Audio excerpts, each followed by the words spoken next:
السلام علیکم ناظرین آپ دیکھ رہے ہیں یوٹیوب چینل کرنٹ افیئرز۔ ناظرین آج عمران خان صاحب وزیر اعظم پاکستان نے قوم سے خطاب کیا۔ انہوں نے حسب روایت شروع کیا اور کہا کہ اے اللہ تیری عبادت کرتے ہیں اور تجھی سے مدد مانگتے ہیں۔ پھر کہا میرے پاکستانیوں، میں نے آج آپ سے بڑی اہم بات کرنی ہے، اسی لیے میں نے فیصلہ کیا کہ میں اپنی ویڈیو ریکارڈ نہیں کرواؤں گا بلکہ اپنی قوم سے لائیو خطاب کروں گا۔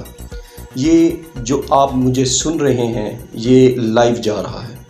انہوں نے کہا کہ پاکستان ایک فیصلہ کن موڑ پر کھڑا ہے جہاں ہمارے پاس دو راستے ہیں۔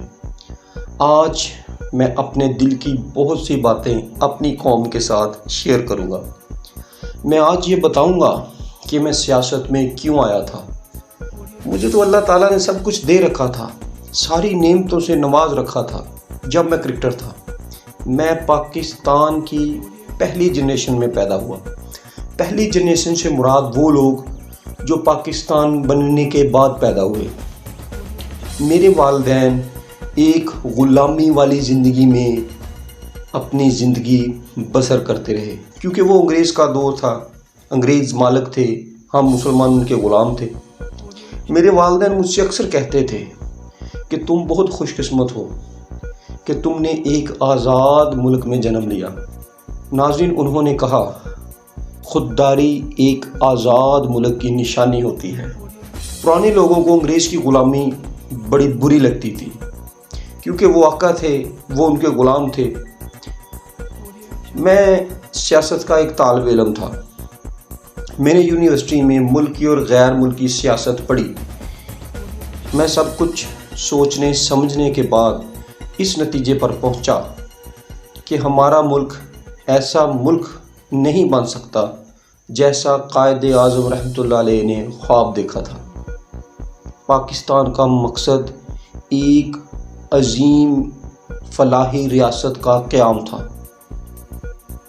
یعنی مدینہ جیسی ریاست۔ جہاں بھی اسلامی ریاست کا نام آئے تو آٹومیٹکلی بات ریاست مدینہ کی طرف چلی جاتی ہے کہ جیسی ریاست مدینہ کی تھی وہ والی ریاست۔ میری پارٹی کا منشور جب میں نے پارٹی کی بنیاد رکھی 3 باتوں پہ تھا۔ سب سے پہلے انصاف مطلب یہ کہ قانون امیر اور غریب کے لیے برابر ہو، دوسرا انسانیت، اور تیسرا خودداری۔ انہوں نے کہا کہ ایک مسلمان قوم کبھی غلام نہیں بن سکتی۔ لوگ مجھ سے پوچھتے تھے کہ آپ کو کیا ضرورت پڑی تھی سیاست میں آنے کی خان صاحب؟